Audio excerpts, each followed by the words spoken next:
Right. Let's set the scene. It's early morning in London, the city just waking up, unaware that today will be anything but ordinary. It's Monday, October 27th, 2025. You check your phone, expecting the usual morning updates, but the headline hits you like a punch. UK debt auction fails. Pound in freefall. The numbers are tumbling, and the implications are immediate. The Bank of England scrambles into an emergency session, top officials rushing through those historic doors, faces grim. Your morning coffee suddenly tastes like ash. The comfort of routine is gone, replaced by a gnawing sense of dread. The country has woken up to a financial hurricane. The air feels heavier, the city's usual buzz replaced by anxious whispers. This isn't a distant problem, it's here, now, and it's about to make everything, from your mortgage to your groceries, terrifyingly expensive. Every pound in your pocket is suddenly worth less. News anchors are struggling to keep up with the tsunami of bad news. Breaking alerts flash across screens, each one worse than the last. The FTSE 100 plummets, billions wiped out in minutes. Traders shout, phones ring off the hook, panic spreading like wildfire. The Chancellor is rushed to Downing Street, the Prime Minister prepares to address the nation. The world's eyes are on Britain, waiting for answers. But what can they say? The country's credit card is maxed out. There's no easy fix, no magic words to calm the storm. It's a national margin call, and Britain just failed to answer. The markets are unforgiving, and the consequences are immediate. This is the result of decades of borrowing and spending, and the road has ended at a cliff.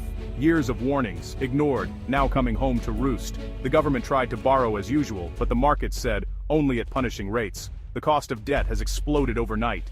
This is the moment economists have warned about, the world losing faith in the UK's ability to pay its debts. International investors are pulling out, confidence evaporating. When that faith evaporates, the economic house of cards collapses. Everything built on trust and stability now teeters on the edge. It's not just numbers on a screen, it's dread seeping into every corner of the nation. Families worry about their savings, businesses fear for their future. The silence in the pub, anxious phone calls, the abstract crisis now crashing through your front door. The mood is tense, every conversation laced with uncertainty. Welcome to the UK debt meltdown, a crisis years in the making, now unfolding in real time. It's going to be a bumpy ride. The nation braces for impact, unsure of what tomorrow will bring. And this is just the beginning. The story of the pound's fall is only starting to unfold. Picture the city of London, chaos, but not the movie kind. This is the real world where the stakes are higher and the consequences ripple far beyond the city's glass towers. This is silent, wide-eyed panic as screens flash numbers no one's seen before. The air is thick with tension. Every glance exchanged between traders loaded with unspoken fear. The bond market, the bedrock of government finance, has seized up. Deals that once took seconds now stall for hours, as uncertainty paralyzes even the most seasoned professionals. Yields on UK government bonds skyrocket. Every tick-up means billions more in debt, and less for hospitals and schools. The government's borrowing costs spiral, threatening public services everyone relies on. The panic spreads beyond the square mile. On the high street, business owners stare at soaring costs. Their margins shrink, and survival becomes a daily question. The falling pound means imports, wine, electronics, coffee. Just got pricier overnight. Shelves are stocked, but for how long can people afford what's on them? Cafe owners must choose, take a loss or hike prices to shocking levels. Every decision risks losing loyal customers or going under entirely. At home, families do frantic math as news of emergency interest rate hikes fills the air. The cost of borrowing soars, and household budgets are stretched to the breaking point. For millions with mortgages, this is a financial earthquake. Payments could double, forcing impossible choices about what to cut next. The dream of home ownership turns into a nightmare. The national mood sours. The keep calm and carry on spirit is gone, replaced by anger and fear. People feel betrayed by leaders who promised stability. People ask, how did this happen? The blame game begins, but trust in institutions is shattered. Protests erupt, and uncertainty hangs over every conversation. The government promised stability. Instead, it's delivered a crisis threatening decades of progress. Confidence in leadership is at an all-time low. The panic is real, and the dread is everywhere. From boardrooms to living rooms, no one feels safe from the fallout. And the fallout is just starting. The true cost, economic, social, and personal, remains to be seen. How did the UK end up with a debt pile the size of a small planet? It's a story that stretches back decades, shaped by choices, crises, and a little bit of wishful thinking. For years, the government has spent more than it collects in taxes, year after year, regardless of which party was in power. Every year, the shortfall gets added to the national credit card, quietly growing in the background. Then came the shocks, crises, pandemics, energy subsidies, each one adding hundreds of billions to the tab, making the pile even bigger. For a long time, low interest rates made this mountain of debt seem manageable, like having a huge mortgage but only paying tiny monthly installments. But debt doesn't just sit there, it accumulates, year after year. That $2.9 trillion isn't just a number, it's a mountain of promises the UK has made to investors all over the world. Investors bought UK government bonds because they trusted the UK would always pay its debts, no matter what. That trust allowed the government to borrow cheaply for years. But trust, once shaken, is hard to rebuild. The crisis began when the world started to doubt the UK's ability to pay back what it owes. And headlines began to reflect that fear. Slowing economic growth, political instability, and the lack of a credible plan to repay the debt made investors increasingly nervous. They demanded higher interest rates to compensate for the risk. Suddenly, those manageable payments ballooned overnight. With a debt this massive, even a small rate hike means tens of billions more in interest every year, money that could have gone elsewhere. This triggers a debt spiral.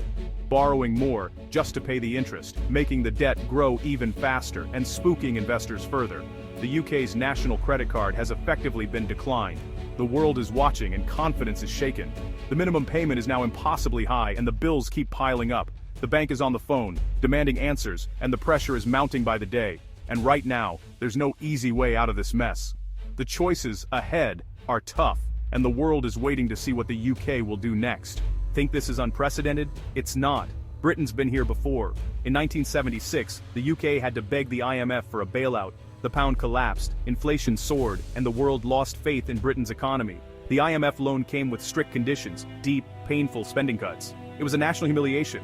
After WSI, UK debt was over 250% of GDP. The country was broke, but the world still believed in Britain's future. High growth, moderate inflation, and financial discipline helped the UK recover. The secret ingredient: trust. Today, that trust is missing. The UK's growth prospects are weak, politics fractured, investors no longer see stability. They see a country with self-inflicted wounds and no clear plan. History shows.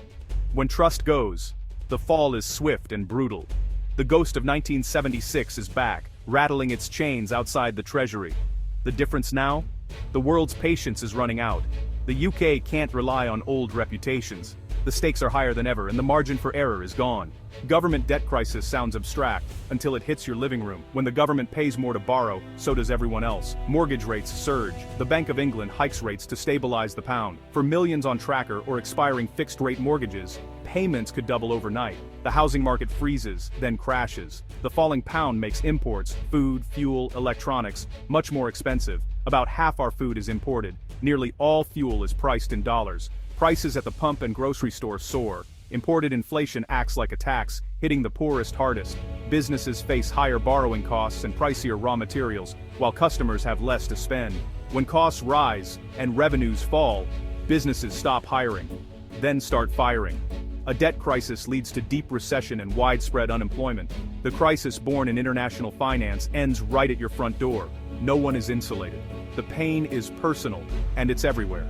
If this sounds like a horror story, remember, we've already seen the trailer. In September 2022, the Truss government's mini-budget promised huge, unfunded tax cuts. Markets panicked, the pound crashed, government borrowing costs soared, pension funds nearly collapsed as their investments tanked. The Bank of England had to step in with a $65 billion emergency program to prevent disaster. The government U-turned, the Chancellor was fired, and the Prime Minister resigned. The damage was done. The UK's reputation for sound management was shattered. The episode showed how quickly market confidence can vanish, and how thin the ice really is. It was a brutal warning play, fast and loose with the country's finances, and everyone pays. The world remembers. Want to know what a full-blown debt crisis looks like? Look at Greece in the 2010s. Years of overspending led to soaring borrowing costs. Greece was locked out of markets, unable to pay its bills. The result: brutal austerity, slashed pensions, mass unemployment, and a lost decade. Italy, a much bigger economy, teeters on the edge whenever markets get spooked. Its debt is huge, and a crisis there would be catastrophic for Europe. These countries show how quickly stability can turn to crisis. Once market confidence is lost, the only way back is through years of pain, imposed by outside forces.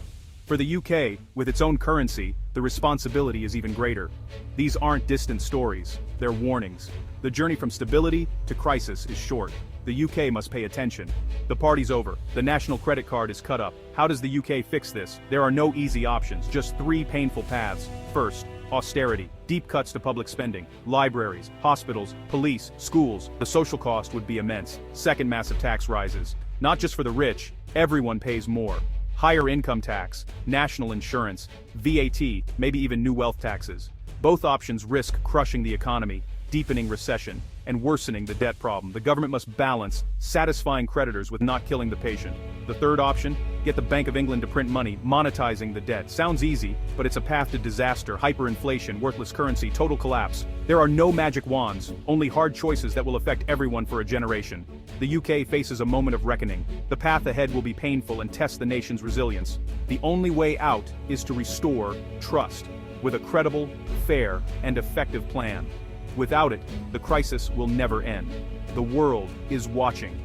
The choice is stark, brutal spending cuts, crippling tax rises, or economic oblivion. Most likely, it'll be a miserable mix of the first two. There are no easy answers, only hard decisions that will shape the country for a generation. The UK stands at a crossroads, forced by decades of avoiding tough choices. The ultimate question is trust. Can leaders chart a credible path out? Can they convince the world and the British people that recovery is possible? Without restored faith, borrowing costs stay high, and crisis becomes the new normal. Will Britain find the courage and competence to recover, or is this the start of a long, painful decline? The clock is ticking,